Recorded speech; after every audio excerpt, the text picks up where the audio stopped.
tem pessoas vendendo cursos que tu olha que não tem nada a ver com a base da psicanálise, né? Tem pessoas, as faculdades oferecem aí hoje, né, pós-graduação, nada contra, né? Eu acho até bem interessante. Estão oferecendo graduações, aí tu olha ali a grade curricular, tu começa a comparar, tu vê que não tem, foge muito da base e parece que está se perdendo isso, né? Parece que está se perdendo essa base da psicanálise, né? Querem tomar a frente do Freud ali, o que ele começou, na verdade. Claro, ficou inacabável, mas o que ele começou ali não dá de tu querer criar uma outra psicanálise, foi o que tu falou, né? Cria um outro nome, então. Cria uma outra, mas não psicanálise, né? Nesses moldes, assim, sei lá. Sim, sim, exatamente. Nossa, eu também já vi cada unicórnio, não tem outra palavra, assim, é um centauro, um minotauro, cada coisa estranha. Por exemplo, a psicanálise integrativa, psicanálise cristã, psicanálise não sei de quê. Gente, psicanálise é psicanálise. Quando você coloca um adjetivo ali, a ideia da psicanálise é olhar o humano na sua subjetividade, ou seja, o campo é extremamente aberto. E aí, às vezes, quando vem psicanalista, especialista em algo, especialista só em mulher, especialista só nessa parte cristã, fica um pouco, foge dessa estrutura, né? Porque a Parece que psicanálise, ela engessa, né? se engessa, exatamente, essa é uma palavra excelente, engessa. E desestrutura, é uma coisa que a psicanálise não veio para ser, não veio para estar na graduação, tanto que Freud bateu o pé que é quase algo ali artesanal a psicanálise. E um curso de graduação de psicanálise, quando você vai olhar a grade, tem um monte de coisa que não é psicanálise, tem um monte de coisa agregado ali que foge das questões. Assim, dá até uma live aqui, a gente tem esse assunto, dá uma live, porque tem muito pano para manga. E assim, nossa, tem muita coisa que, quando a gente está iniciando, que a gente é bombardeado com esse monte de coisa. Eu recebi, nossa, muita propaganda de psicanálise integrativa. Ai, deve ser ótimo, deve ser excelente isso daqui. E aí, quando a gente vai vendo, estudando um pouco, ixi, isso aqui estão tentando inventar, né? Inventando coisa aqui. Psicanálise holística, psicanálise não sei de quê. Não existe, né? Não existe. Estão querendo aqui botar cabeça em chifre, chifre em cabeça de cavalo, né? E na verdade, só para encerrar, senão a gente vai acabar se prolongando realmente nesse assunto. E eles acabam tirando o tripé da psicanálise em si, né? Que é análise, análise pessoal, acompanhamento ali. Aí tu vai lá, tu pergunta, tá, mas quantas sessões de análise pessoal é? Ah, não, não tem, aí tu tem que, entendeu? Acho que tu tira, foi o que tu falou, né? Tu tira a base da psicanálise ali e acaba que tem escolas aí vendendo aí, tu vai olhar a grade curricular, fala sobre o SUS, fala sobre coisas que tu vê que não tem lógica, né? Que não encaixa ali. Mas aí foi o que tu falou, é um assunto que a gente vai longe, né? Sim, sim. A psicanálise é fantástica e conversar sobre ela é sempre muito bom. Mas a gente pode marcar uma live um outro dia para a gente tratar dessas questões que são muito interessantes também e que são de interesse, principalmente das meninas que estão na formação também, de todos nós que temos interesse pela psicanálise, porque para a gente não sair, a gente não se desvirtuar, né? A gente, como psicanalista, a gente tem que ser puxado principalmente por essa ética, né? Existe toda uma ética ali da psicanálise que a gente não deve fugir, né? Mas excelente, as questões são excelentes. E vamos continuando no inconsciente. A gente vai marcar, assim, para a gente conversar sobre isso. É muito interessante, muito bom. Então, o que seria o inconsciente? O que é o inconsciente para Freud? O que é o inconsciente? A gente fala inconsciente, inconsciente é o quê? Mas é o quê? O que é isso mesmo?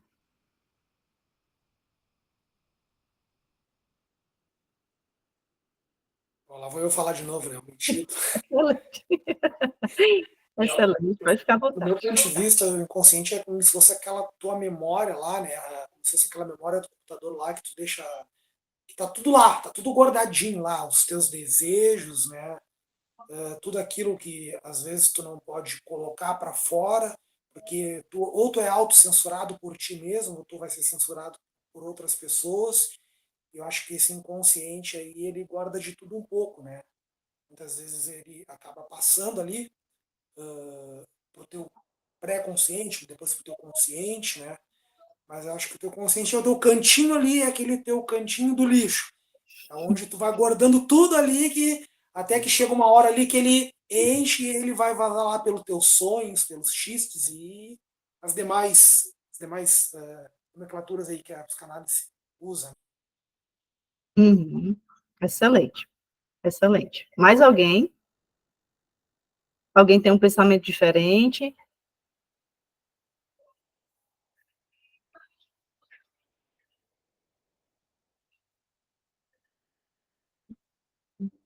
É exatamente isso que o Carlos disse, o inconsciente é o que está fora da consciência, né?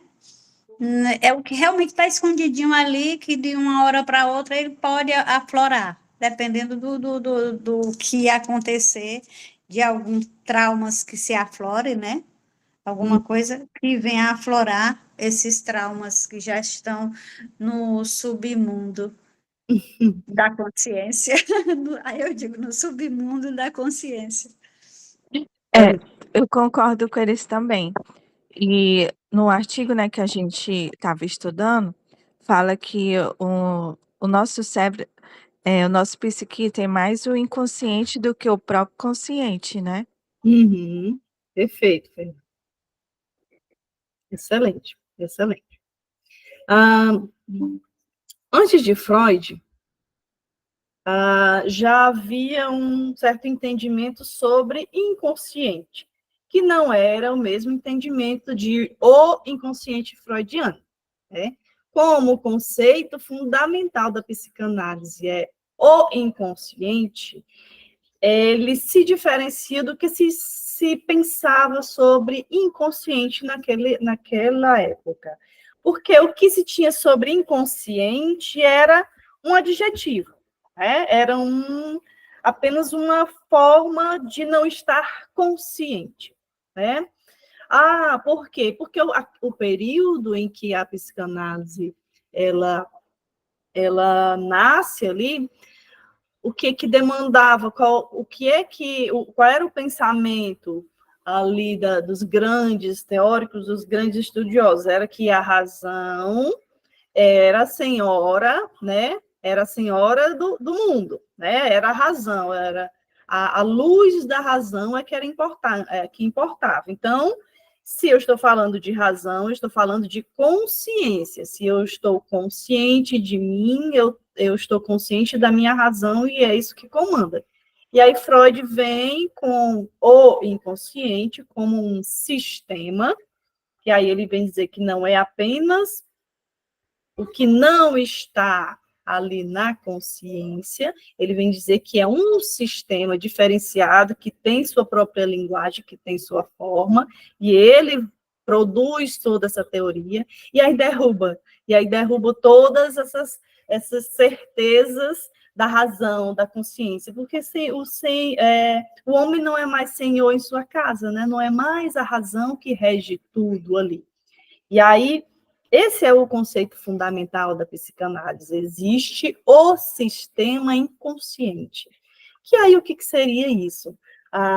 Ainda é muito ligado principalmente quando a gente começa a aprender ali, os primeiros textos que a gente começa a ver, as primeiras pesquisas sobre o inconsciente, de que isso seja algo meio que talvez mais mirabolante, aquela parte mais obscura, aquela parte ali da mente que guarda os monstros, aquela parte que talvez seja o baú, né?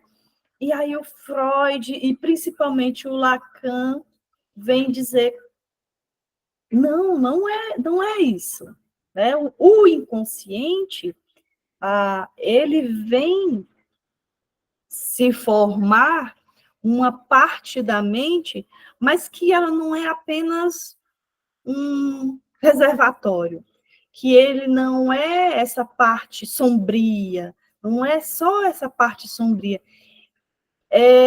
Ele reserva ali as coisas que nós não aceitamos, mas ele tem um método, ele tem uma forma de funcionar.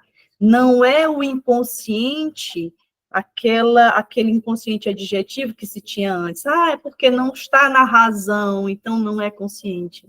Não, ele tem uma forma em si, né? Aí eu já falei que a quase totalidade dos teóricos concordavam, alguns não.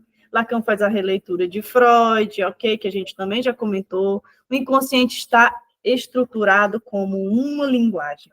E aqui vem o Lacan e dá essa cartada, né? Com essa releitura freudiana, ele vem dizer o inconsciente freudiano, que até nos primeiros textos de Freud, a gente tem essa noção de que inconsciente é essa parte sombria, essa parte mirabolante, né?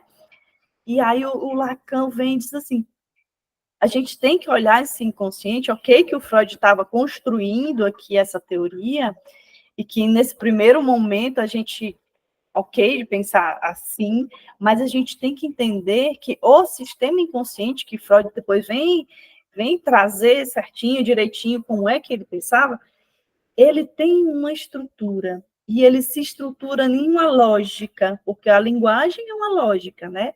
E o inconsciente se estrutura como uma linguagem. E aí, como é isso, né? O inconsciente, ele não é apenas um balaio de gato. O inconsciente não é aquele balaio das nossas coisas lá que a gente não aceita e fica tudo lá brigando. Não, ele tem uma estrutura ali. Ele reúne, sim, essas nossas questões que nós não aceitamos, que nós não entendemos, que foram registradas lá, e são registradas desde que a gente inicia ali, desde que a gente começa o nosso sistema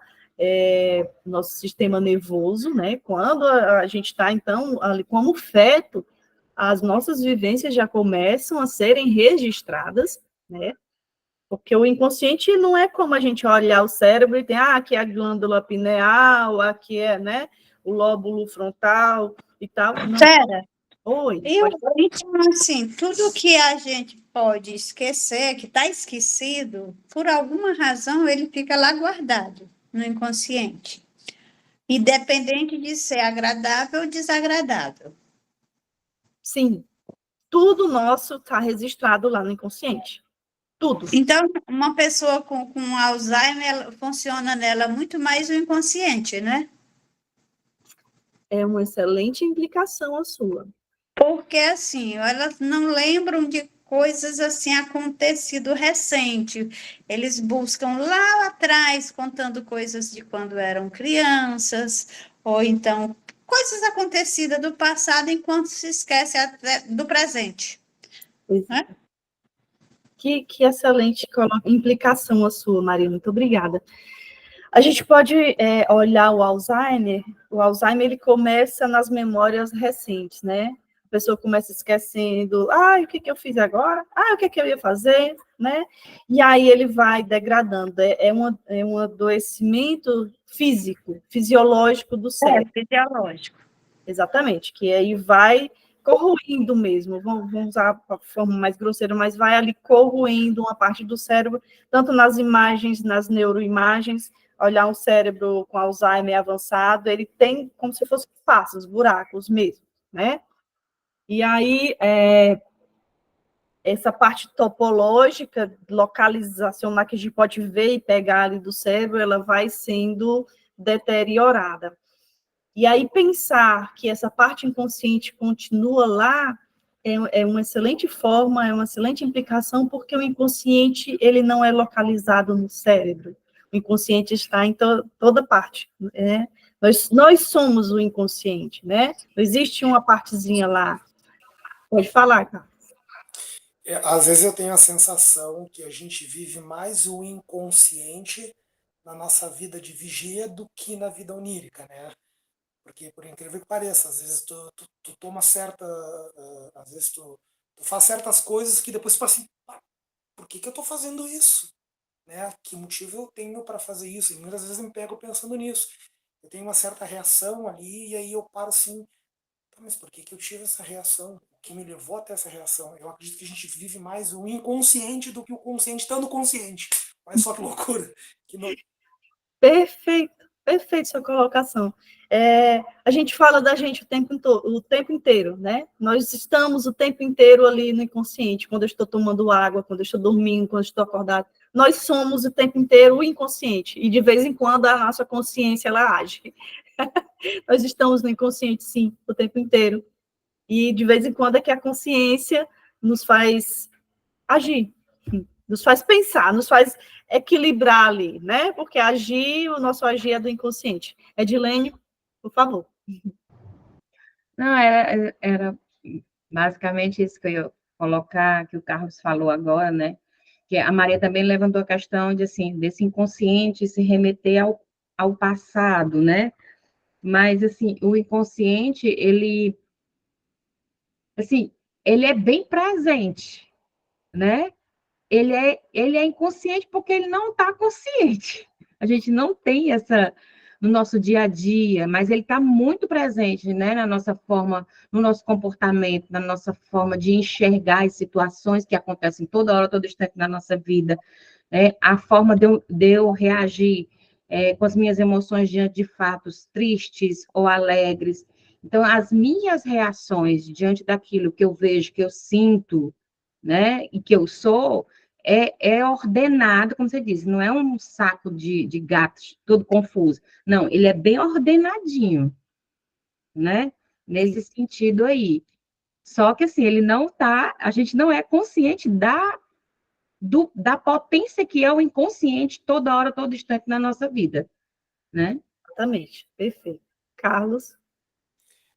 Pegando ali o gancho da Maria, né, falando nessa questão do Alzheimer, como das demais ali, como tu explicou, né, me corrija se eu estiver errado, o Alzheimer ele remete muito ao passado, né, a gente se remete muito, tem lembranças muito do passado, é isso, não do presente, né, e na verdade quando a gente, eu penso, né, agora Edilene, né, falou, muitas vezes a gente se pega pensando muito no que passou, e para a psicanálise isso, eu não sei se de repente por isso eu estiver errado, a nostalgia é um medo de querer envelhecer, é um medo de querer ficar velho, e parece que a gente fica preso naqueles pensamentos no passado. Eu converso com as minhas filhas, eu digo, porque na minha época do pai era assim. Porque aí depois eu paro pensar, cara, o que eu estou fazendo? Estou parecendo meu pai, meu avô lá que falava nisso. Então parece que a gente se prende um pouco no passado, né? Porque o passado era mais gostoso. Não é que o passado seja mais gostoso, que seja diferente, né? A gente tem medo de se deparar com a realidade de, opa, tô ficando velho. As coisas já mudaram assim, né? Já mudaram de uma outra maneira. A gente se prende muito nisso aí. Claro, é diferente do Alzheimer, que é uma questão fisiológica, né? Mas pegando nesse gancho aí mesmo de, eu gosto. Porque na minha época era mais assim, na minha época era mais assado. E é um medo que a gente tem de envelhecer, de eu tô ficando velho, vou morrer, né? Uma nostalgia, um medo. Sim, perfeita, perfeitamente. E assim, foi muito. Eu fiquei muito tocada também com quando a Maria trouxe essa questão do Alzheimer, porque tiveram, já tem diversos casos na minha família, e assim, o primeiro contato que eu tive foram os meus avós, né? A minha avó, que primeiro manifestou a doença, e no período ninguém entendia o que era a doença. Os médicos ainda diziam, é o cérebro dela que está murchando, e a gente pensava, como assim está murchando, né? Como assim? O médico dizendo isso. E aí foi um processo muito difícil, e assim, os meus avós, eles passaram anos lutando com essa doença, não foram medicados para tratar, até porque hoje tem alguns medicamentos que amenizam, né? Os remédios eles não curam, eles, né, talvez ali amenizam, mantêm as doenças, mas assim, no período nem esses medicamentos haviam. E assim, exatamente respondendo à questão da Maria, a implicação da Maria os meus avós, eles, no final, eles eram crianças, eles voltaram, eles eram bebês. Eles voltaram, tanto que eles voltaram a quase o período fetal. Porque o meu avô, que foi o que mais se prolongou nessa doença, nos últimos dias ele estava como um feto, realmente como um feto. Ele não falava, ele nem conseguia mais se alimentar direito, né? Então, assim, é uma questão interessante a psicanálise também, estudar sobre esses adoecimentos, porque tem a parte, sim, fisiológica, né? Tem o adoecimento lá no cérebro, mas tem todas essas questões, porque nós não somos apenas o corpo, nós somos psique, corpo, né, espírito, alma, e assim, para quem acredita, nós somos um conjunto muito complexo, e assim, como é esse funcionamento desse inconsciente nesse adoecimento, né? Porque qual o motivo que essa doença arrasta sempre para trás? Porque você vai esquecendo o presente e você fica... A minha avó, nossa, eu lembro muito da minha avó dizer assim, ela revivia cenas da infância dela. Ela via os irmãos dela, e aí no período a família pensava que, nossa, será que não é algo que ela está vendo, espíritos, alguma coisa nesse sentido, né? Porque ela voltava na cena, ela, olha essa bonequinha tão bonitinha, brincando com a bonequinha, não tinha nada, não existia nada ali, né? Ah, não, é porque meu pai está me esperando, eu tenho que ir para casa, que meu pai está me esperando, minha mãe está me esperando. E ela não se sentia em casa, nunca. Ela tinha que voltar para casa. Não, papai vai brigar comigo se eu não voltar. E foi uma questão muito interessante. Muito obrigada, Maria, de novo, por trazer essa questão aqui, porque, sim, as nossas funções neurológicas, elas, nesse adoecimento, elas vão se apagando e fica apenas essas, né, essas recordações inconscientes que ficam lá.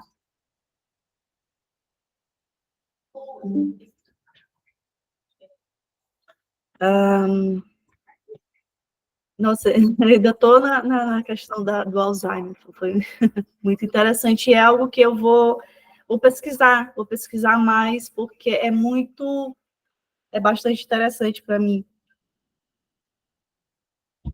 E continuando, então, como o inconsciente ele se estrutura com uma linguagem, como é que acontece isso, né? Como é essa estrutura linguística? Como é que o Lacan chegou nesse ponto, que Freud também já trazia, né? E o Lacan apenas ali veio, às vezes, até reorganizar ou dizer assim, olha, ele está dizendo esse daqui que a gente não estava entendendo, né?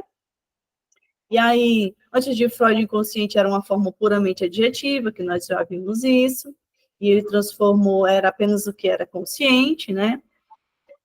Identificar o inconsciente com o caos, o mistério também já falamos. Lacan declara que o inconsciente de Freud não é de modo algum um inconsciente romântico de criação imaginante, né? Essas coisas mirabolantes, e nem um lugar das divindades da noite, né? Como também já colocamos aqui, ele tem uma estrutura, né? E Freud não nos fala de uma consciência que não se mostra. Quando Freud ele vem falar sobre o sistema inconsciente, né? O sistema psíquico inconsciente, consciente, pré-consciente, ele não vai dizer assim, o inconsciente não é apenas essa parte consciente que não se mostra. Não, ele é um sistema diferenciado, né? Ele é um sistema diferenciado. Como é que ele surge? Como é que funciona? Que momento começa esse sistema, né? Que momento é isso? Não é apenas se contrapor o consciente e o inconsciente. E aí foi uma das grandes também dificuldades ali de entender dos teóricos da época, de entender esse sistema, né? Porque parecia que o Freud estava falando de algo ainda fisiológico, e até que no começo ele meio que, as tópicas, né? Algo topológico ali. Mas aí que depois esse entendimento foi sendo mais expandido, digamos assim, que aí o Freud percebeu, não é fisiológico. Quando ele escreve, inclusive, o projeto da metapsicologia, 1895, ele ainda tem essa tentativa de falar ali para os médicos, numa forma talvez ainda muito fisiológica mesmo, foi uma tentativa, quando ele fala das catexias e tal, mas aí ele disse, é muito complicado, e aí a psicanálise não vem a isso, não. A psicanálise é algo que talvez mais etéreo, de um sistema mais diferenciado, né? Não há nada de arbitrário nos acontecimentos psíquicos. Todos eles são determinados. Tudo na nossa vida é determinado. Nosso inconsciente, ele tem a sua estruturação. Tem até um texto de Freud que ele fala que ele está com um anel e ele vai fazer um movimento que bate o anel e aí esse anel se quebra e aí ele escreve para a esposa dele, que na época ainda era namorada, era noiva, eu acho.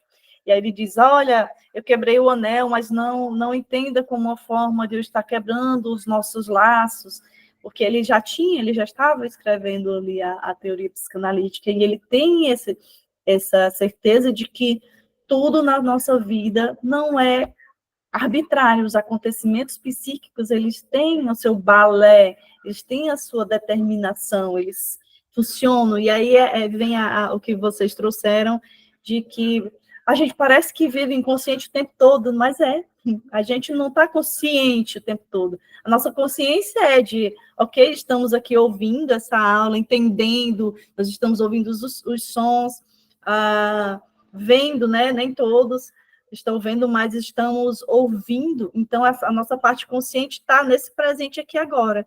Mas cada movimento, cada pensamento intrusivo que às vezes passa por aqui, cada recordação, cada fala que eu vou trazendo aqui, o que vocês vêm trazendo, ela toca em cada um de nós e um ponto lá no inconsciente. Então, ele está o tempo todo. A gente é o inconsciente funcionando e, de vez em quando, a consciência nos faz nos mover aqui, né? De pegar o copo e tomar água, que eu estou com sede, ok? Aí já vem a pulsão também, né? Mas é sim esse belo balé, né? Então, tudo é determinado. Quando diz assim, um exemplo, eu não sei por que eu fui escrever, estava escrevendo o texto e entrou aqui essa palavra, quando eu vi escrevendo outra coisa, nosso inconsciente está ali, se manifestando, né? Na verdade, ele se manifesta o tempo todo, mas às vezes é mais gritante, né? São as formas ali que a gente vai até ver mais na frente, tem um slide também já falando sobre essas manifestações aqui do inconsciente, né? Que existem alguns tipos, assim, básicos que a gente pode ver. E a gente até discutiu nos outros encontros também, né?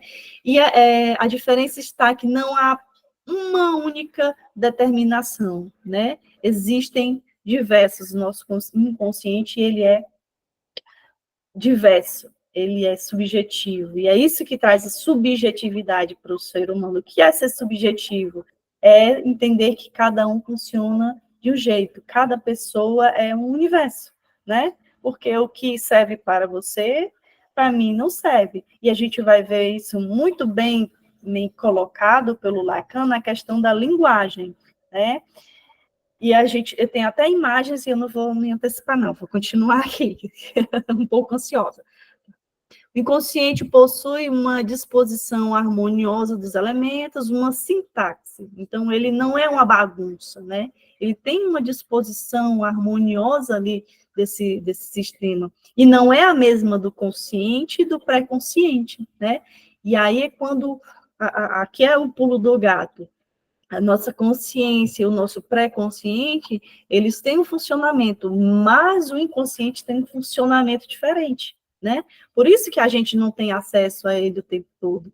Por isso que ele parece essa coisa mirabolante, porque é como se fosse codificado, né? Criptografado, talvez, fosse uma forma ali da gente pensar. Sim, pode perguntar.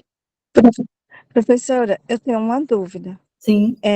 Tipo assim, uma pessoa, tipo, que ela já enxergou, tipo, conhece o centro da cidade todinha. Uhum. Aí ela perde a visão, mas ela sabe ir pro centro da cidade. Uhum. Isso tá no consciente ou no inconsciente dela? Ela consegue andar? Assim, sem ajuda. Aí ela sabe detalhadamente tudo que tem por ali? Que excelente pergunta. Tudo fica registrado no nosso inconsciente, né? A sua parte consciente é a que está ouvindo os sons, porque eu creio que a pessoa que perde a visão, todos os outros sentidos ficam mais aguçados, né? Principalmente o auditivo. E aí, a sensação do espaço também, eu não sei como funciona direito, mas eu creio que essa localização no espaço, ela ganha outras extensões, né? Porque quando eu não consigo ver, eu uso de todos os outros meus recursos para que eu consiga me identificar ali no espaço. Mas certamente isso não teria como acontecer sem o inconsciente, né? Sem o inconsciente funcionando ali, onde está tudo registrado, onde traz para você esses elementos que estão lá registrados, que fazem link com a consciência também. Eu respondi? Consegui responder? Sim, professora, obrigada. Ou nada. Carlos, pode perguntar. Eu acho, uma pergunta, né? Acho que a gente não consegue acessar o nosso inconsciente por causa da censura? Seria isso? Sim, exatamente. A censura, a forma como o sistema inconsciente, ele nos barra. Que, na verdade, a defesa, ele está ali entre o pré-consciente e o inconsciente, né? Porque ele não quer que passe os produtos do inconsciente para a consciência. A gente não quer que isso aconteça. Então, as nossas defesas vão estar ali o tempo todo, né, a postos, presentes. E ele passa disfarçado. Ele acha uma brecha e passa disfarçado. Ele entra em um acordo ali, né? Com o consciente ali, com o pré-consciente ali. E aí, geralmente, isso são em sonhos, atos falhos, né? Cheats, entre outros, né? E aí ele consegue descarregar aquele acúmulo, aquela energia ali, né? Através desses atos falhos, entre outros, né? Uhum. A energia do inconsciente, ela não para de fervilhar, né? A gente pode pensar ali como o sol, que é o tempo todo com aquelas explosões. Então, nosso inconsciente, a energia do inconsciente, ela é tão, de determinada forma, tão intensa que ela nunca para, mas aí, para que ele vem disfarçado. Ele vem disfarçado justamente nesses atos falhos, nos xixi, nos sonhos, nos sintomas, né? Ele dá uma escapada ali.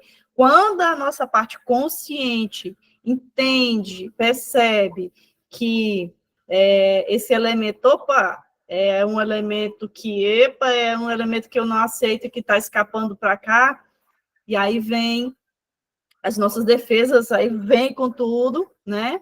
E aí um bom exemplo disso é o pesadelo.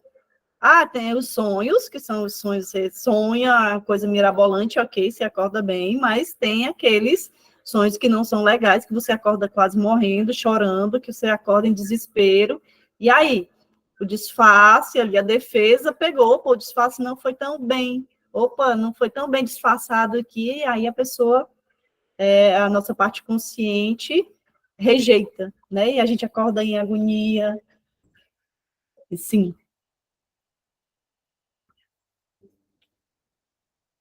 Eu acho que se Freud não fosse ateu, ele teria chegado a outras conclusões também. Se ele tivesse feito estudos de vidas passadas, que no final se encaixaria bem. Maria, tem até quem diga, eu ainda não li, mas o Freud, ele sim ainda começou a pesquisar um pouco sobre o espiritismo, juntamente com Jung. Eles iam participar de algumas sessões, mas acabou que não desenvolveram trabalhos com relação a isso, né? Perfeito, ele teria feito um trabalho excelente se ele tivesse chegado a isso, né? Porque aí ele teria mais assim o entendimento, o que a questão de a consciência, o inconsciente, o que fica esquecido, o que pode, porque tudo tem uma razão de vir à tona. Se não vem à tona, é porque não, a pessoa muitas vezes não tem condição de arcar com esses pensamentos que vêm. É por isso que na verdade, para a doutrina espírita se chama um véu, exatamente para poder ficar assim reprimindo esses pensamentos, porque a pessoa não tem condição de ficar cara a cara com o seu passado. Uhum. O Jung desenvolve bem na teoria dele essa questão do inconsciente coletivo que fala, que traz todas essas questões. E aí o ponto que Freud diverge com Jung nem tanto nessa questão só do inconsciente coletivo, é porque na parte inconsciente de Jung, ele acabou abrangendo outras questões que Freud diz assim, essas daqui, eles já começam a ferir a teoria da psicanálise.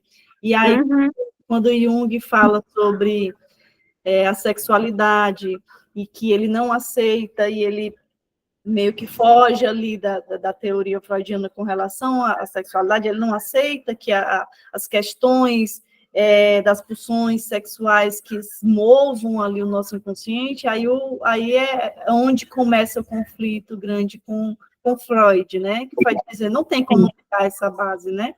Mas sim, os psicanalistas mais contemporâneos, principalmente quem já é adepto ali do espiritismo, que não tem como pensar a consciência sem pensar nessa parte já mais coletiva, pode sim procurar o Jung e fazer essas leituras, né?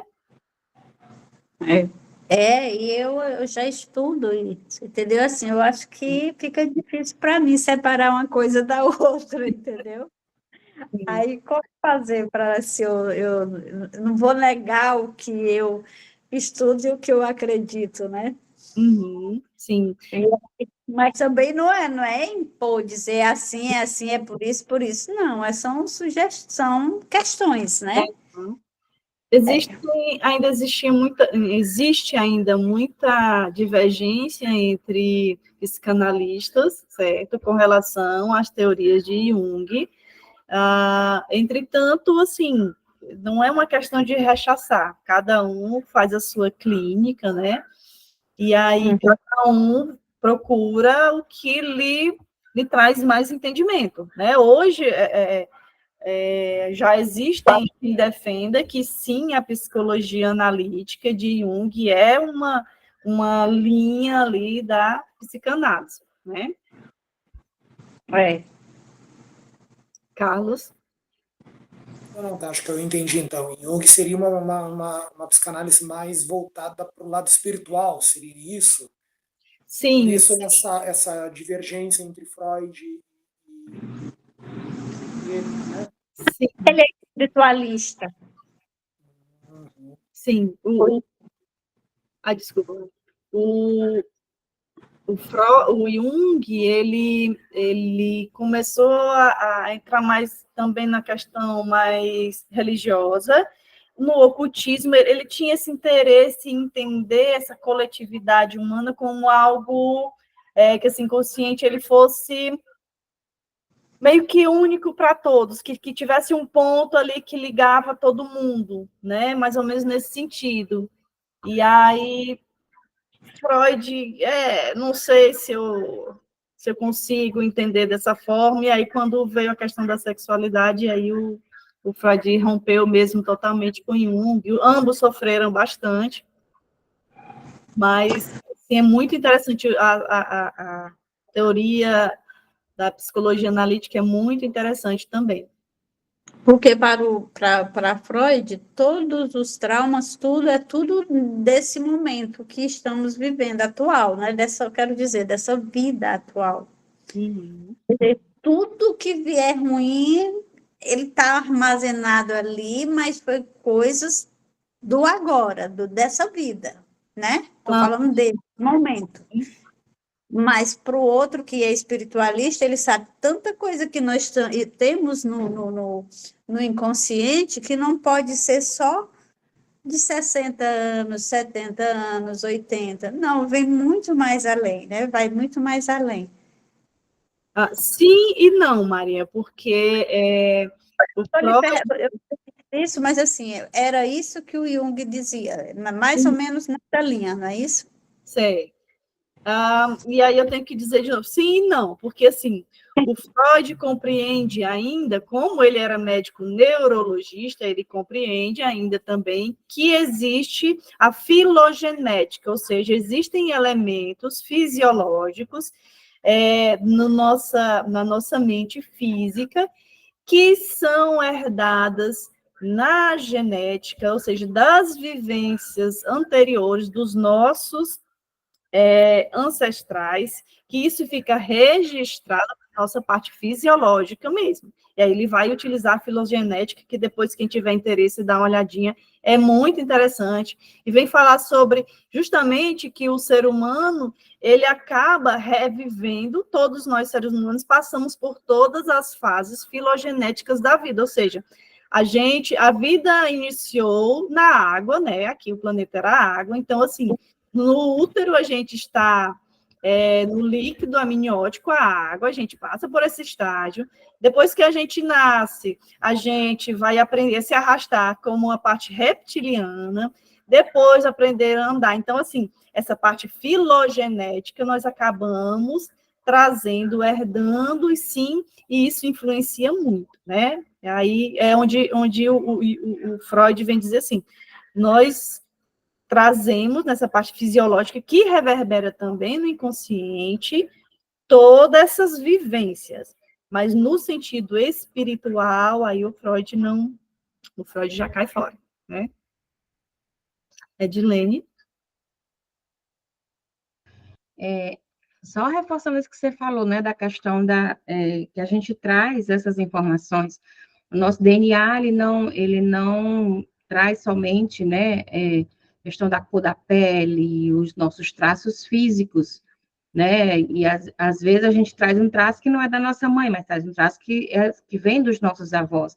E não somente essa parte física vem no nosso DNA, mas também as memórias, o co-inconsciente coletivo, né, tanto que na teoria sistêmica, né, se usa muito uma ferramenta que é científica, né, que foi estruturada pelo Bowen, que é o genograma. E no genograma, você consegue ir até a terceira geração e ver ali padrões de lealdade, padrões de repetição, e que às vezes eu estou repetindo um comportamento que nem aprendi com minha mãe, mas que estou repetindo por causa das informações que vêm no meu DNA, mas é do meu avô, do meu bisavô, né? Então, traz realmente, isso já é comprovado cientificamente, que são as memórias, né? Nós trazemos no nosso corpo inteiro células que são memórias, né, da nossa, digamos assim, da nossa árvore genealógica. Exatamente, o Freud não nega isso, tem inclusive textos dele falando sobre isso, e assim, é a ciência comprovando mais uma vez Freud, né? Perfeito. E vou dar uma corridinha aqui, porque a aula está excelente e a gente ainda tem... Vou sair daqui a uns 3 minutinhos, mas eu vou continuar assistindo depois, porque eu sei que você gravou, está gravando, né? Sim, Maria. Tá certo, pode ir tranquilo, viu? Muito obrigada.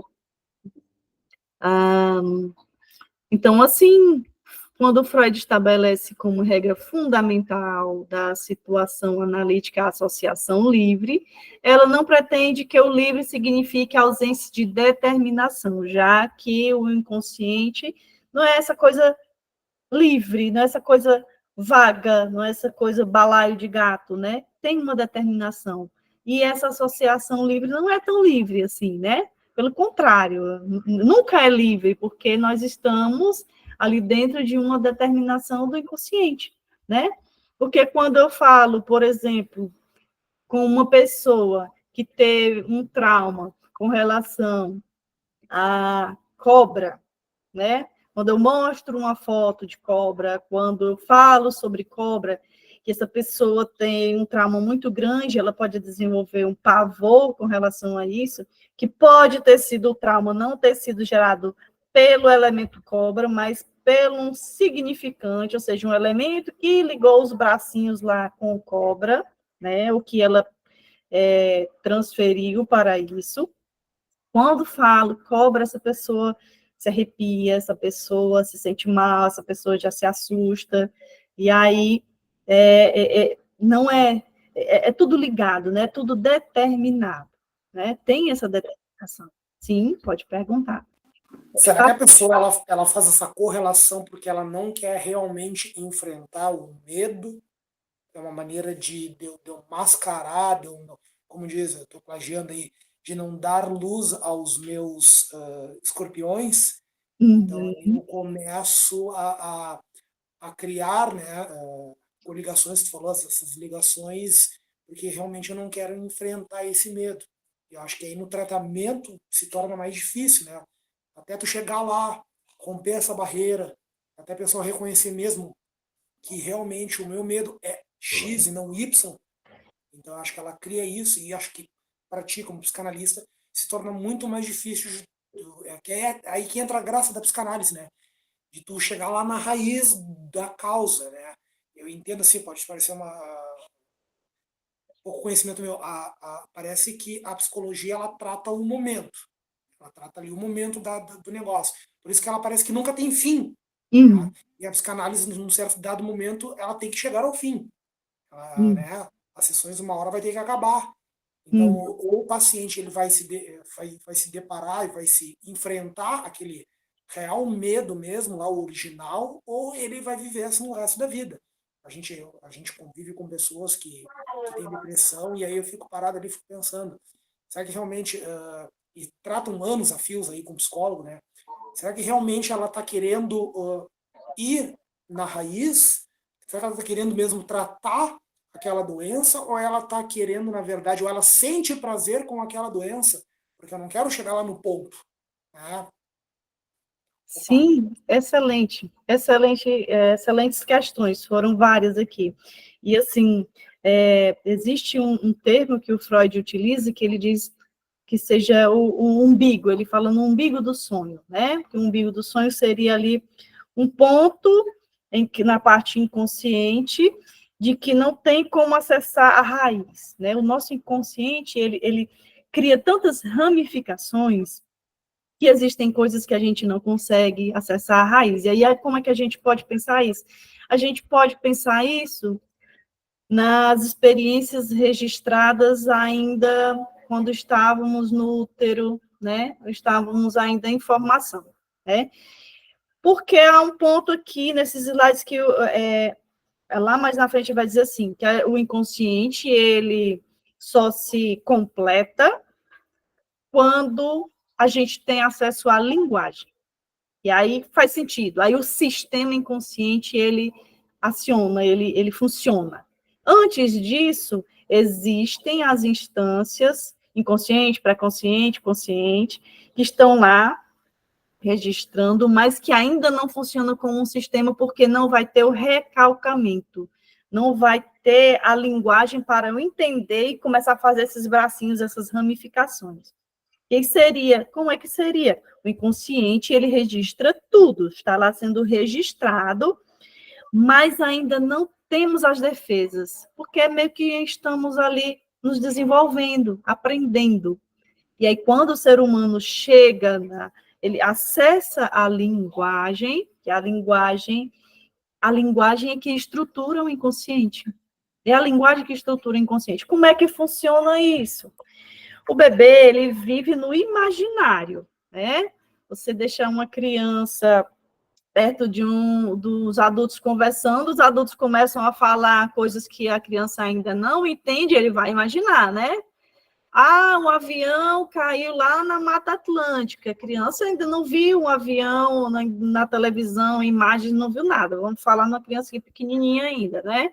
Mas ela imagina o que seria isso. até que chega um momento em que os registros inconscientes, eles também são imagéticos, eles são imagens, não apenas isso, mas eles são ligados também a imagens. E aí, há um momento em que esse sistema ele vai fazer essa correlação da imagem, o bebezinho vai ver o avião, vai entender, isso é avião. E agora faz sentido aquela conversa que aqueles adultos estavam tendo, isso é avião, isso aqui é a Mata Atlântica. E aí, bem basicamente, tá? Só para a gente ter mais ou menos uma noção do que é, porque é muito mais complexo do que isso. Mas, assim, chega um momento em que há o acesso dessa linguagem e que aí há o recalcamento e as experiências que foram registradas lá vão começar a se ligar, os traumas vão começar a se ligar. E aí vai começar as defesas, né? Então, eu me perdi no que eu queria dizer com isso. Mas, sim, no umbigo do sonho lá. Vai ter momento em que a gente não vai conseguir chegar na raiz. E, assim, as defesas do paciente são tantas e tamanhas que acho que é essa a grande missão do psicanalista, tendo ali o seu paciente em frente, né?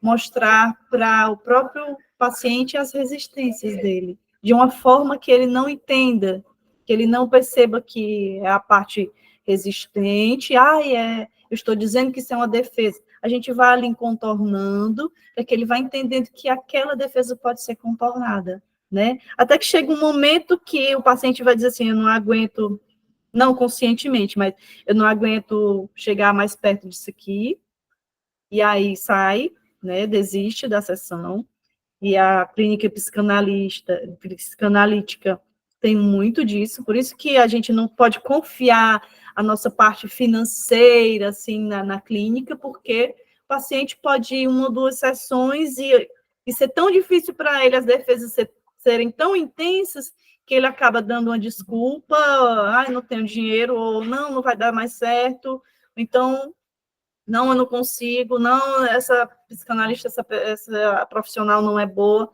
as defesas elas vão agir o tempo todo. Então, assim, a gente pode esperar de tudo. Quando a gente está na clínica, a gente vai fazer o nosso trabalho, mas sem grandes expectativas de que aquele paciente vai terminar, a terapia vai chegar a ter uma alta, né? Porque vai depender. Porque às vezes a gente mexe numa questão aqui que segura todas as outras questões e o paciente não tem capacidade de abrir mão disso. E aí eu dou um excelente exemplo, excelente porque foi justamente essa semana, uma pessoa próxima veio me perguntar se seria bom ela fazer terapia, porque está passando por um processo de luto muito pesado.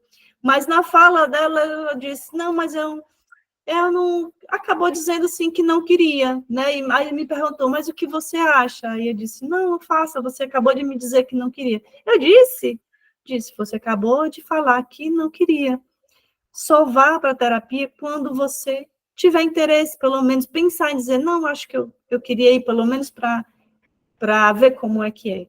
Quando você diz que não quer, você está indo obrigado. Se eu dissesse para você, não vá, que vai fazer bem, ela ia obrigada, ia chegar lá, as resistências iam aumentar, né? Então, as nossas defesas, elas estão o tempo todo ali, fortes ali, de dentes arreganhados, o tempo todo defendendo o que eles querem proteger, né? Afinal, o nosso inconsciente é esse código ali onde tem o recalcamento, é ali o código de defesa da consciência, o que eu não consigo tolerar, aqui eu vou segurar lá nesse inconsciente, porque aqui na consciência eu não consigo resolver, né? E a gente fica o tempo todo. A energia do recalcamento, da repressão, ela também fica o tempo todo ali presente, ela fraqueja um pouquinho, que aí a parte inconsciente passa. Mas as defesas, elas não param, a energia, ela fica lá. E aí é uma grande briga, né? As pulsões, a defesa, mas é isso. Nós somos esse grande caos. Eita, peraí que eu saí aqui.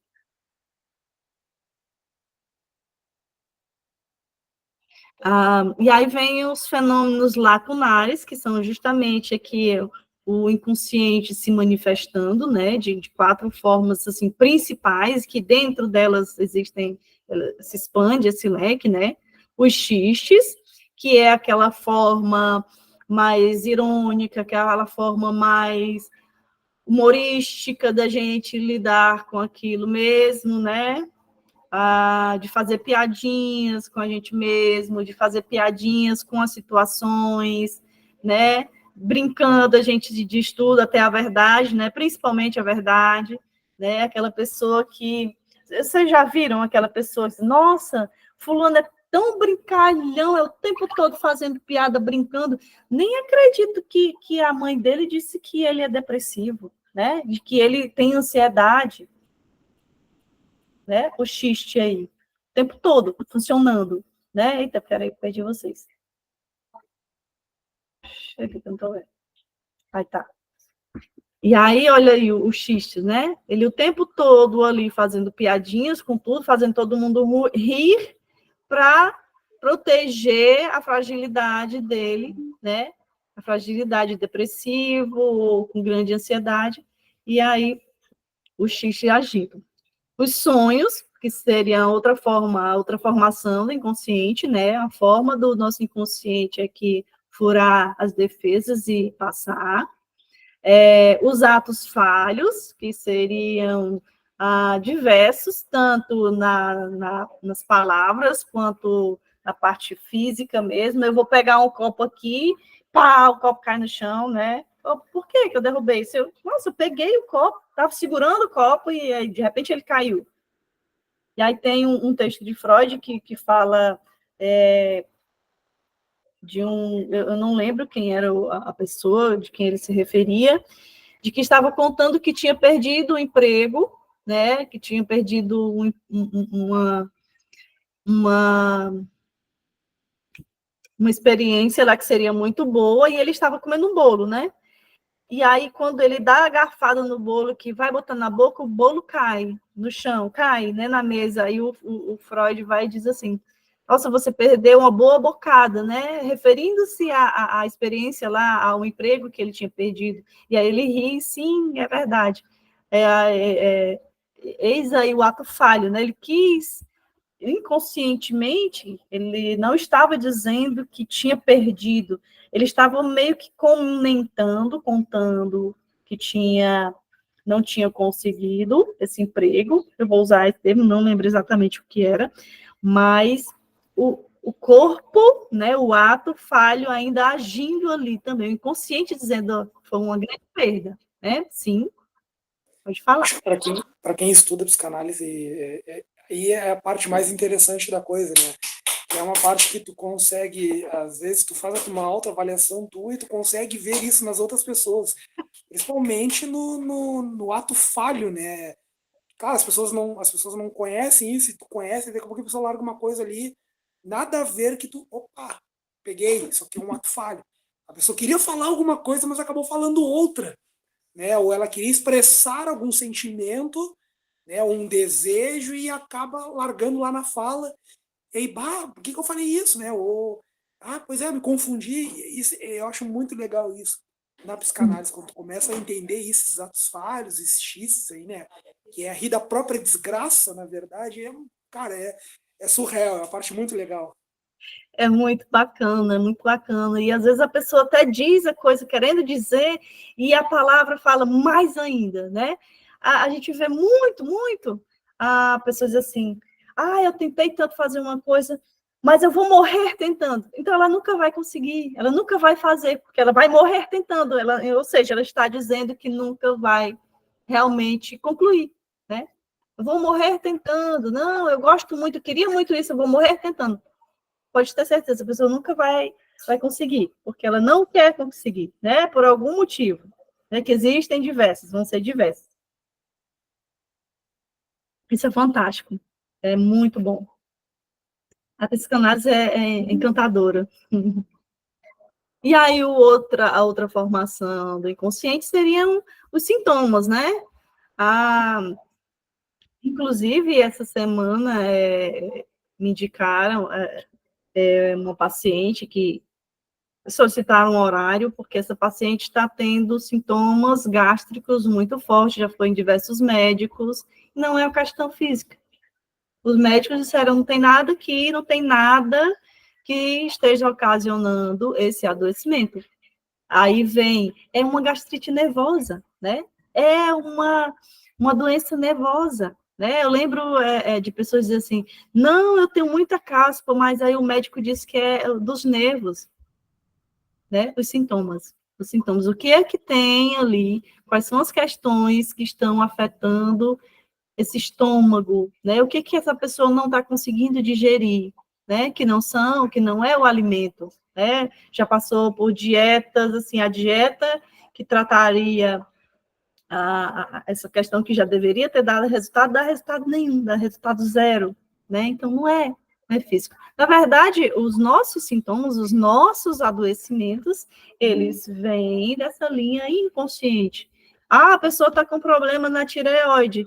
O que é que essa pessoa está precisando falar e não está dizendo, né? O que é que ela está se calando, né? O nosso corpo está falando o tempo inteiro, né? O nosso DNA, ele foi feito, as nossas células foram feitas para durarem em torno de 200 anos.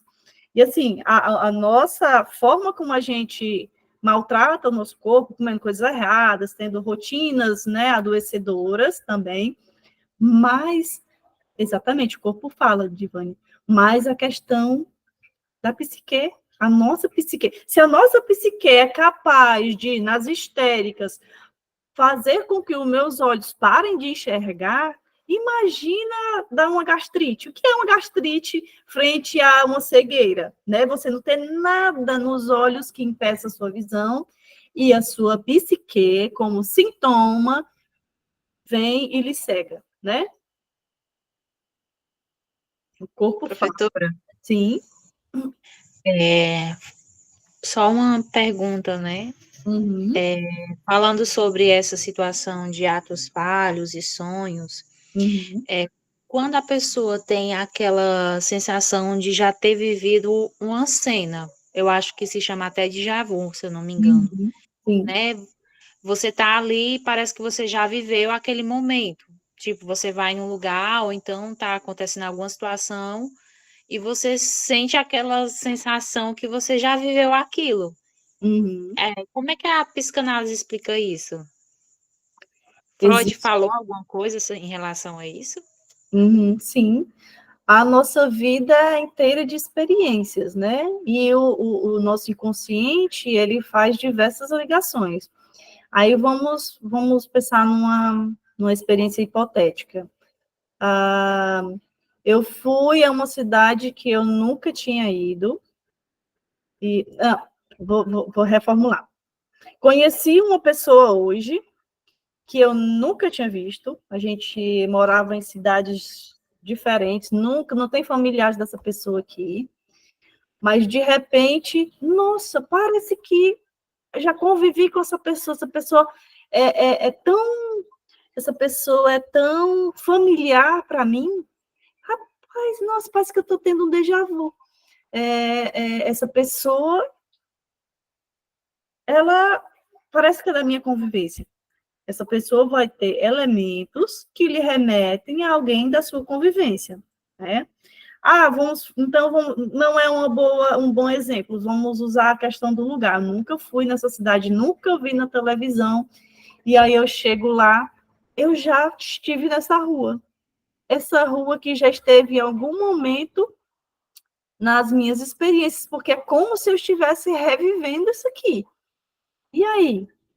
Existe algum elemento que seja ou o aroma, ou o clima, ou a sensação de conforto, ou a parte visual mesmo, em que você já possa ter vivenciado uma experiência semelhante. E aí vem essa sensação de déjà vu, que realmente você está vivenciando novamente, porque algum elemento ali fez ligação com essas experiências e que você realmente está revivendo. De certa forma, é reviver isso, né?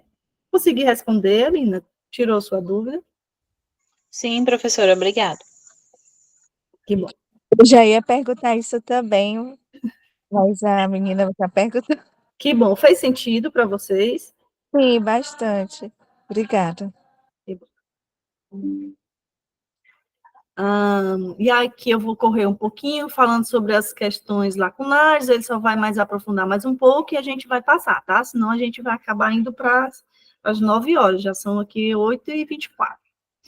Aí vem a frase, só há inconsciente se houver o simbólico. E aí vem Lacan com a linguagem e o simbólico. O simbólico, ele acontece por conta da linguagem. E aí vem assim, o inconsciente, a linguagem e o simbólico, né? A tríade. Freud ama uma tríade. E aqui, mas essa aqui é de Lacan. O Freud não fala um simbólico, Lacan que vem arrematar aqui, que é justamente a questão lá da imagem que eu falei, da questão de quando a criança acessa a linguagem, ela sai do imaginário, ela não fica só imaginando, ela cria um elemento, ela cria uma certa imagem, vou utilizar a imagem, né, que representa, por exemplo, uma criança que entrou na linguagem, né, ela, quando fala árvore, ela já tem a imagem árvore, ela sabe o que é árvore, entrou no simbólico dela, ela não apenas imagina, né? Então, o recalcamento, ele produz inconsciente, né? Porque a nossa mente, ela tem as instâncias pré-consciente, inconsciente e a consciência, que vai funcionar como um sistema a partir do recalcamento, a partir do momento dessa linguagem, né? Então, o inconsciente, o inconsciente como sistema, ele começa a funcionar a partir disso. E aí vem o simbólico.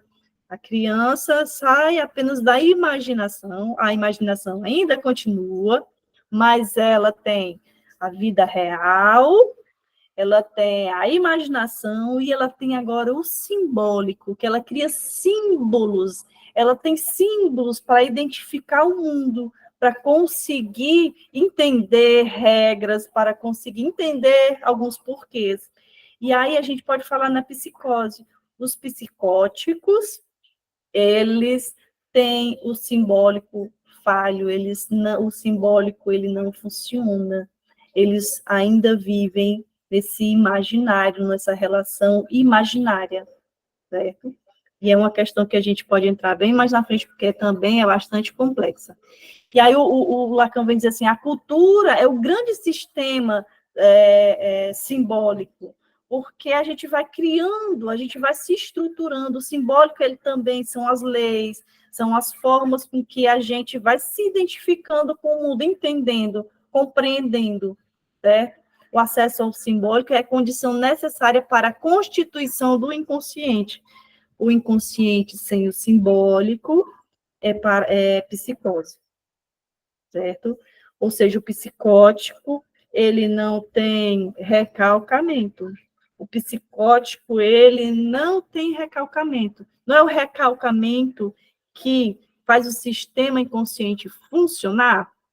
Quem é psicótico, ele não recalca, então ele não tem defesas. Por que que os psicóticos, eles fazem tudo que querem, o mundo é do jeito que eles querem, eles vivem no imaginário, o mundo é o que eles querem, né? Tem um documentário maravilhoso, Estamira, tá no YouTube, é fantástico. A Estamira, ela é esquizofrênica e tem... Nossa, é lindo. É sofrido a condição dela, mas é encantador. Eu aconselho que vocês procurem no YouTube, Estamira.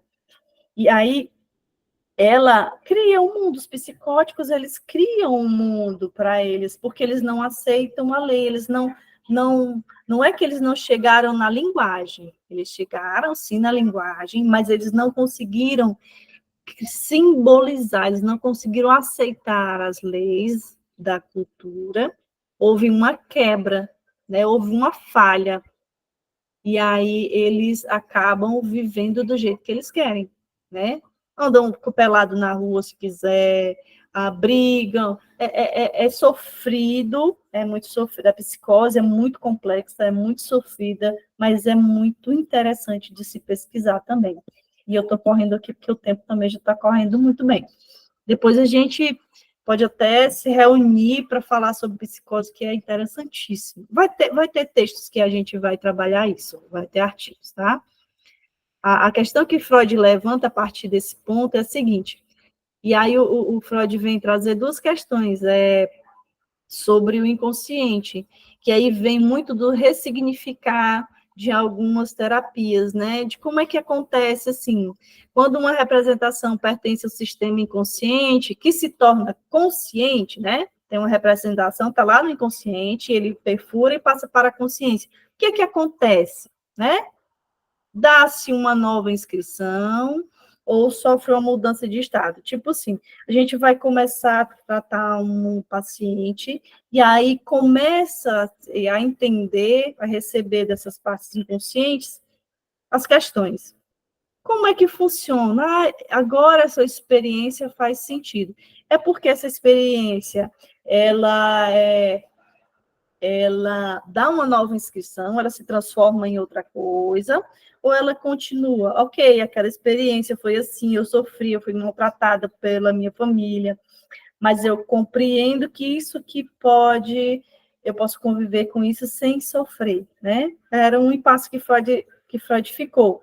Se escreve uma nova coisa, ou seja, esse trauma se desestrutura e se transforma em uma nova coisa, ou ok, tem esse trauma aqui, e tem o meu posicionamento que eu consigo encaixar com relação a isso, né? O Freud ficou um tanto nesse impasse, mas essa segunda opção foi mais, digamos assim, uma forma mais aceitável, né? Ok, eu entendo que esse trauma, essa experiência foi difícil, mas eu posso encontrar recursos para que eu conviva com essas minhas sombras aqui, né? Opa, aqui não passa. E aí vamos falar um pouquinho sobre o real, simbólico, imaginário. Eu prometo que eu vou demorar um pouquinho, tá? Já estamos passando o tempo. O real é isso aqui, numa festa de aniversário, certo? De um senhor, está lá esse bolo em cima da mesa. Esse bolo é num formato de Fusca. A Fernanda, é um bolo de aniversário, uma foto de um bolo de aniversário que está no formato de um carro, de um Fusca, e ele é amarelo, tá? E aí a questão é a seguinte, a parte real, entender o real existe um bolo em cima da mesa, isso é o real, existe um bolo em cima da mesa, isso é a realidade. A parte imaginária, o imaginário esse bolo está esculpido em forma de um carro. Esse bolo não é um carro. Ele está esculpido numa forma de um carro, certo? Isso é imaginário. Né? A gente consegue olhar essas formas e dizer, realmente é um formato aqui de um carro. E o simbólico, a gente pode pensar assim, esse carro é um carro específico, ele é um Fusca amarelo.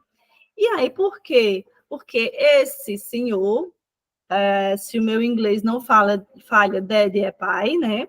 Esse senhor, se não for o pessoal do inglês aí, me ajudem. Esse senhor, ele é o aniversário dele, né? E o filho mandou encomendar este bolo desse Fusca amarelo, porque esse Fusca amarelo foi um carro em que eles, os dois juntos, trabalharam nele ele estava quebrado e eles reformaram todo. A parte simbólica o elemento Fusca amarelo, que é o elemento de ligação das experiências dos dois. O real, existe um bolo em cima da mesa. O imaginário são as formas que a gente pode imaginar realmente, são as formas de um carro. E o simbólico é o que representa, é o elemento significativo. O que significa para aqueles dois, pai e filho, o Fusca que eles trabalharam juntos, certo?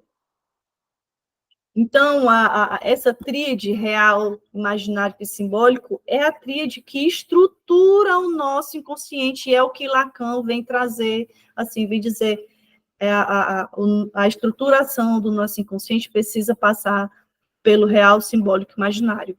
Quando um dos três ele está falho, a constituição do sujeito é falha, vai dar problema. Geralmente é o simbólico.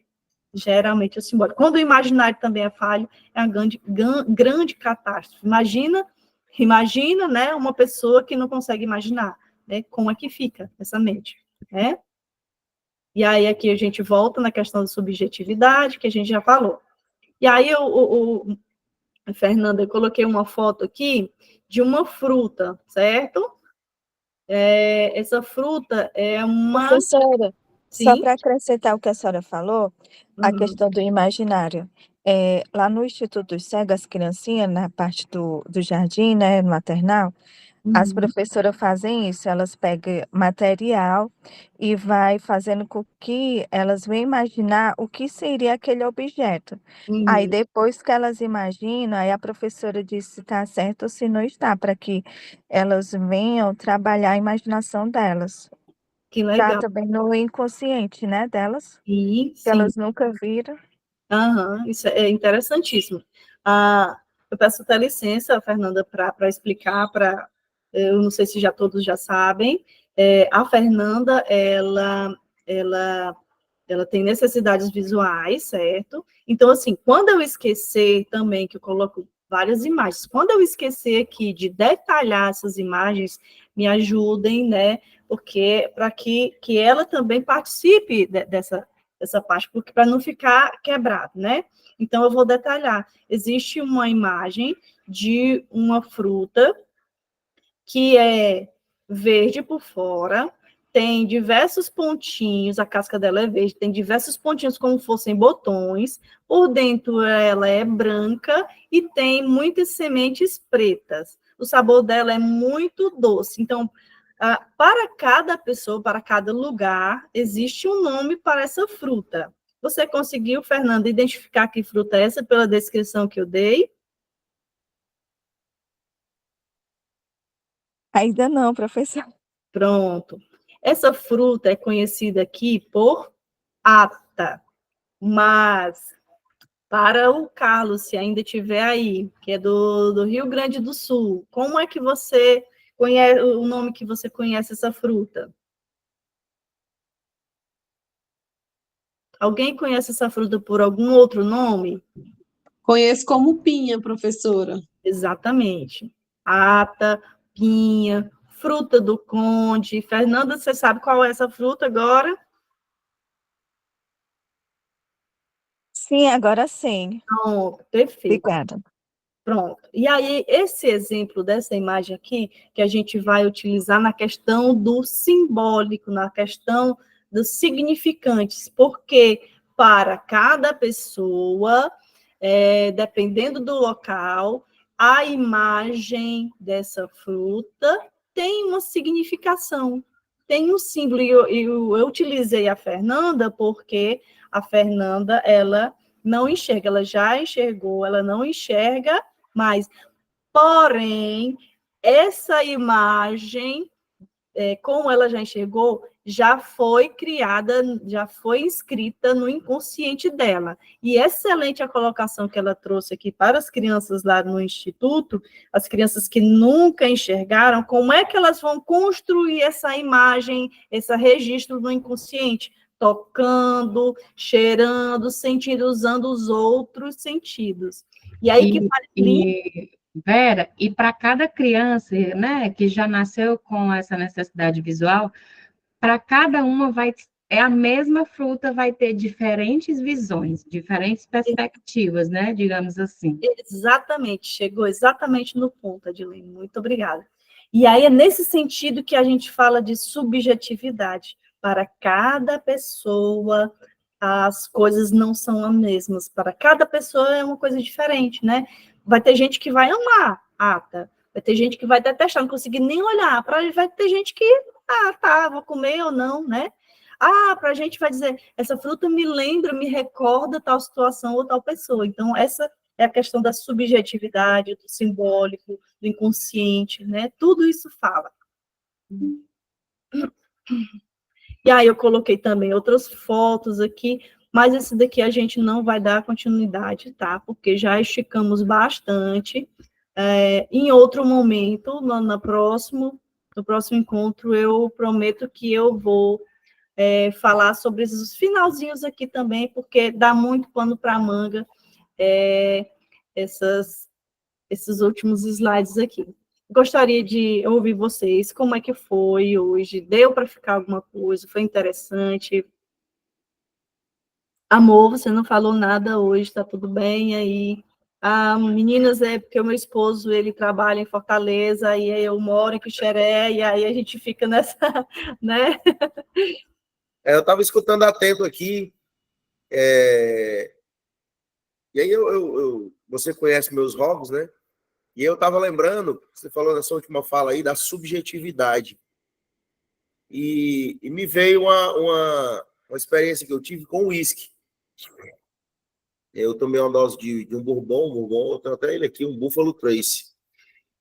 E foram 2 doses de forma diferente, 2 degustações, e na terceira degustação foi uma degustação de sensorial. E aí eu pinguei 2 gotinhas de uísque na mão e senti o cheiro. Nossa, me remeteu à infância, aquele cheirinho de massa de modelar da infância, que a gente brincava quando era criança. Essas experiências sensoriais são fascinantes, são incríveis. Estou aqui escutando atentamente. Excelente. Para mim, se eu cheirar um bourbon, para mim tem cheiro da parte alcoólica, eu não consigo, né? Para cada pessoa, Professora, foi interessante que o seu esposo falou que hoje em dia já existem algumas peças teatrais que as pessoas fazem isso, né? Pede para, tipo, fechar os olhos, aí tem aqueles, tipo, algum incenso assim, como se fosse parecido cheiro de chuva, ou então cheiro de bolo, essas coisas, para a pessoa ter essa sensação, né? Também. Sim, excelente. É a experiência 3D, né, Fernanda? A gente É, é massoterapeuta, não é isso, Fernanda? A Fernanda é massoterapeuta, então sou. ela tem essa abertura dos outros sentidos, né? Os outros sentidos são todos mais aflorados, ela utiliza essas questões das essências também. E é muito interessante, porque eu quero tocar nesse assunto, porque o nosso inconsciente, ele se utiliza de todos os recursos, né, do nosso corpo. Nós utilizamos o nosso inconsciente, ele está em todos os recursos do nosso corpo. Eu vivo essas experiências sensoriais quase que diuturnamente. Eu fumo e já encontrei cada coisa no tabaco. Tabaco com gosto de coco. Nossa. Chocolate. Eu estava fumando um charuto que, para mim, estava fumando uma barra de chocolate alpino. As experiências sensoriais são magníficas. Sim, sim. Para cada pessoa, né? Para cada pessoa vai ter um significado diferente. É interessantíssimo. Muito Vera, bom. Sim. eu estava pensando aqui nessa questão da subjetividade, né?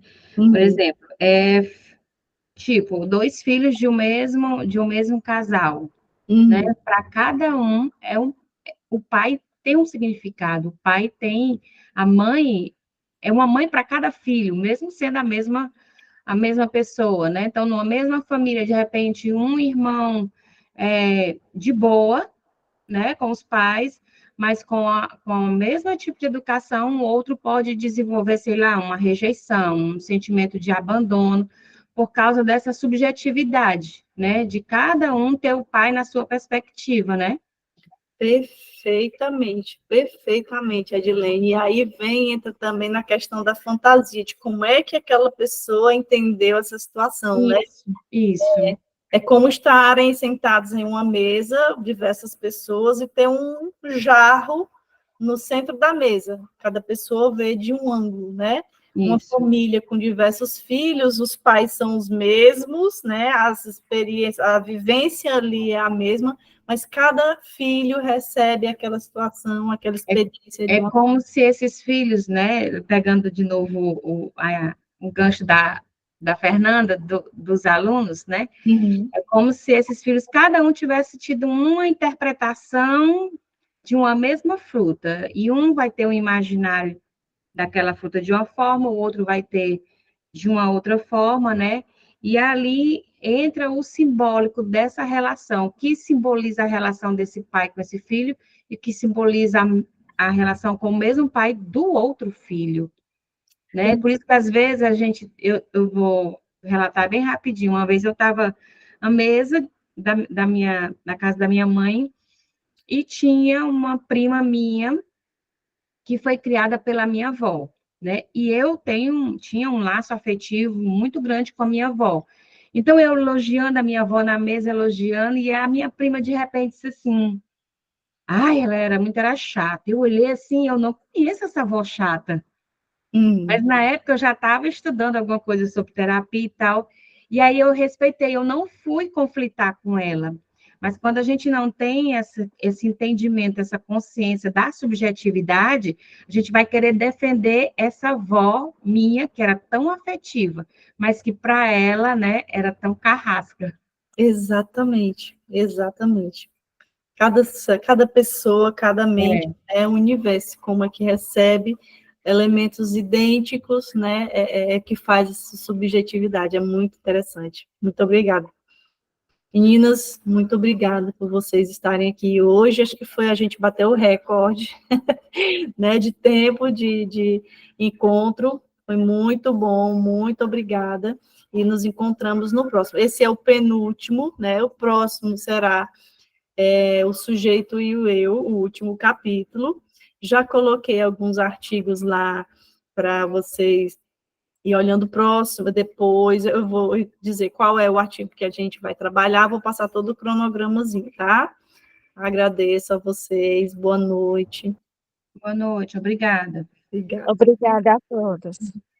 Tchau, Boa Boa tchau. noite, noite. gente. Tchau, tchau. Até a próxima. Tchau. Tchau, pessoal. Boa noite.